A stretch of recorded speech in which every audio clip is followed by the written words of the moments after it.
Salut, c'est Pierre-François et bienvenue dans Stratégie. Dans cette vidéo, on va parler justement des médias. Dans le développement personnel, c'est une idée un petit peu très répandue de se dire il faut s'écarter des médias, il faut s'écarter des journaux télévisés, que ça apporte que des mauvaises nouvelles, etc. etc. Et c'est un petit peu le sujet du jour, savoir quel impact ça a sur nous. Moi, en tout cas, j'ai voulu un petit peu creuser la question pour moi-même, savoir, en fait, on conseille souvent ça, mais pourquoi au final? C'est ce qu'on voit directement dans cette vidéo. L'idée m'est venue aussi tout simplement, c'est quand on m'a dit ah, t'es au courant de ça? Hey, t'as vu, c'est passé ça? Ou même dans une conversation en mode ah, il y a eu ça, il y a eu ça. Et moi, je suis là, quoi? Il s'est passé quoi? En fait, c'est parce que je loupais beaucoup de choses, parce que je ne consulte pas forcément les médias. Et c'est une idée que je tenais notamment de Franck Nicolas, où il disait que dans les médias, il ne voulait pas forcément notre bonheur, les médias ne veulent pas forcément notre épanouissement personnel, ils ne veulent pas notre développement personnel. Tout ce qu'ils veulent, c'est à travers des nouvelles, qu'elles soient bonnes ou mauvaises, faire de l'audience, et plus les audiences seront grandes, et ben plus ils pourront vendre en publicitaire, de se dire voilà, la publicité vous la faites là parce qu'il y a autant d'audience et ça coûtera autant d'euros. Donc tout ce qu'ils pensent en fait finalement, c'est faire grandir leur chiffre d'affaires. C'est une société comme une autre, donc c'est leur business model, c'est comme ça que ça marche. Alors pourquoi est-ce qu'on consulte autant les journaux télévisés où c'était que des mauvaises nouvelles?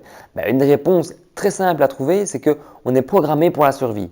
Et si on a le choix entre une bonne ou une mauvaise nouvelle, plutôt que de prendre la bonne, on va se dire ah, on sera plus heureux avec, mais vu qu'on est conditionné à la survie, on préférera se dire qu'est-ce qui nous fait peur, je vais d'abord m'intéresser à ça parce que d'un point de vue de ma survie, ce serait mieux de commencer par celle-là. Et c'est pour ça tout simplement qu'on est intéressé, en tout cas c'est une explication en tout cas que moi j'ai trouvé et que je trouvais plausible, qu'on est intéressé par des informations plus négatives. Et justement la négativité, c'est la raison pour laquelle je pensais qu'on devait arrêter les médias dans le développement personnel parce qu'il fallait s'entourer de choses positives. Je pense que c'est totalement vrai, mais au-delà de ça, je pensais que c'était plus une idée répandue entre entrepreneurs, comme il y en a beaucoup dans le développement personnel, mais pas qui était basée sur des faits.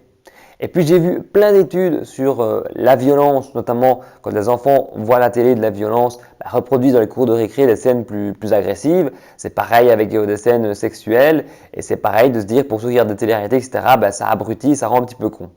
Alors, on est responsable de ce qu'on regarde et comme dans la famille, on dirait un petit peu, on devient un petit peu ce qu'on consomme. Et donc, si tu consultes des choses qui vont te rendre un petit peu stupide ou des choses qui vont te rendre agressif, tu l'auras un petit peu cherché, tu es un petit peu responsable au final. Mais au-delà du fait que tu deviens un petit peu ce que tu consommes, il y a ce côté gain de temps. Parce que les médias, il y a X heures, je ne sais plus combien par jour que les gens consomment en moyenne de télévision.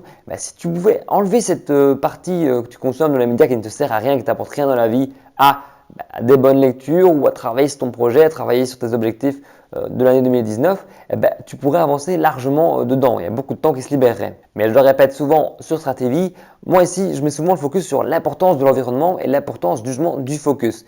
Et l'environnement, et c'est pour ça, à mon avis, qu'on disait de s'écarter des médias, c'est que tu es constamment entouré de choses négatives, de mauvaises nouvelles, de choses qui ne vont pas rendre intelligent, ils vont te rendre con. Et c'est pour ça que c'est important d'avoir dans son environnement des choses qui, si ce ne sont pas des personnes que tu côtoies dans la vie de tous les jours, des éléments, là je parle de la télévision et des médias, mais qui sont justement dans ce sens d'être positif pour tes projets, tes objectifs.